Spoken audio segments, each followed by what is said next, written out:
lead good. Tapos na naman ni Kuya Rodel sa akin.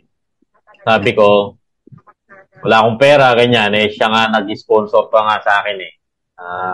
Tapos na ganyan. Kaya ito, bagay na bagay sa ito kahit hindi ka mag-recruit kasi hindi naman ako nagre-recruit niya sa past na ano namin eh. Networking na sinalian. Hindi talaga ako nag-recruit. So ito, nag-join ako ng March 25. So March, April, May, June. Sabi niya sa akin, oh, ba't di mo ginagalaw yung account mo? Dami mo ng tao na 80 na mahigit eh. So tinignan ko, 83, mga ganun yata yung tao sa ilalim ko. Eh hindi ako nagre-recruit noon, 80 tao na. Sabi ko, ay oo nga Kaya sabi niya, kahit hindi ako mag-recruit, yun niya, kikita daw, ganyan. Sige. Tapos na ganyan, may kinausap akong isa, kasi ang trabaho ko po dito, nagka-tricycle ako po dito eh, sa San Mateo. May kinausap akong kasama ko nagka-tricycle, yun napa-join ko, sabi ko, madali lang palang i-market. So, tricycle driver din, nag-join. Tapos, tapos na, nung ginagawa ko na, nag-share na ako paunti-unti. So, umabot na ng 90 yung sa ilalim ko. Then, nung malaunan, ginoin ko na yung misis ko. Tapos, ginoin ko yung dalawang anak ko na. Pero, nung nag-join na yung mga pamilya ko, yung anak ko, yung misis ko, level Level 5, level 6. Yung isa ko, level 5, yung misis, yung anak ko, level 6 na. Sabi ko, sayang kung sinabi niya kasi ni Kuya Rodel noon, ipasok ko na yung asawa ko, isali ko na habang wala pa. Hindi ko sinasali kasi poproblemahin ko yung monthly, ganyan. Kung dalawa na yung account ko, di 1,000 na higit din, ganyan. Hinayaan ko lang muna. Kaso, ang disadvantage niya, nasa ilalim na yung misis ko, kaya yung mga dapat kumikita na rin sana sa metrics, ngayon, nag-uumpisa pa lang yung gano'n. Tapos, meron pa akong meron na yung asawa ng pamangkin ni Mrs. Seaman kasi, pauwi ng July. Sabi ko dun sa asawa niya, pagdating ng asawa mo, kakausapin ko, i-introduce ko tong Live Good. Mga after 2 days, sabi nung asawa, tito, naka-join na pala yung yung asawa niya. Sabi ko, pambira, hindi ko pa sinend yung link. Sabi ko, kasi gusto ko makausap personal. Naka-join na pala, nasa barko pa lang, nag-join na, meron na palang mga nag-introduce sa kanya doon na taga-Italy pa yung naging apply niya.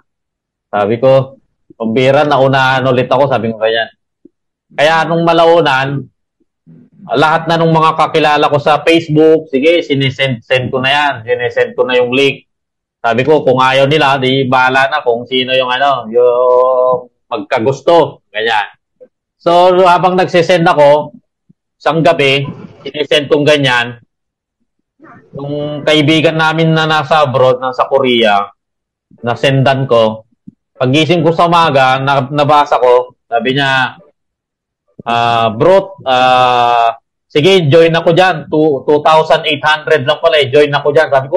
Sabi ko, okay na may napa-join ako sa yung pagsisend ng link. Kaya kayo kung mga may account kayo, yung Facebook account nyo, send nyo na sa mga kakilala nyo kasi sigurado may magsisend ng iba doon. Tapos yung nasendan ko na, yung nag-join na yun sa Korea, kaibigan namin, di ba, kajo-join lang, kajo-join lang, tapos kinaubakasan, sinali niya na agad yung dalawang pamilya niya, di ba? Nag-bronze agad. Tapos, ilang araw ulit, nag-enroll ulit ng dalawa.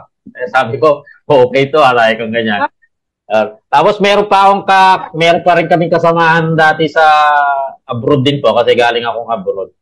Yun nga po, Sabi ko, nung nakita ko yung name niya, sinendan ko ng link, nag-reply siya, sabi niya, bro, pangatlo ka na sa nag-send sa akin, sabi niya.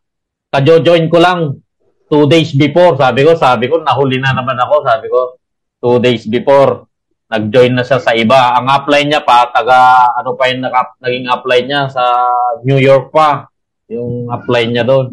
Sabi ko, nahuli na naman. Kaya, kayo, kung may mga ano kayo, kakilala kayo na ano, yun, sendan nyo lang na lang, send nyo na yung mga ano nyo para mauna kayo ano, sa iba. At saka nga maganda, kung naka-join na kayo, di pa naka-join yung pamilya nyo or isang pamilya or dalawang pamilya nyo, dapat ngayon pa lang, habang hindi pa nalalagyan ng maraming tao sa ilalim nyo, i-join nyo na yung ano nyo, yung pamilya nyo.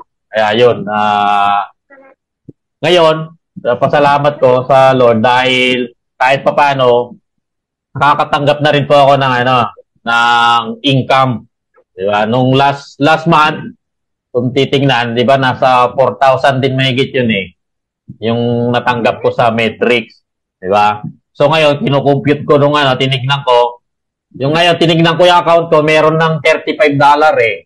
So, madadagdagan pa yan. Kaya, papasalamat ko sa Lord dahil palaki na ng palaki yung ano, kinukomission natin sa Live Good.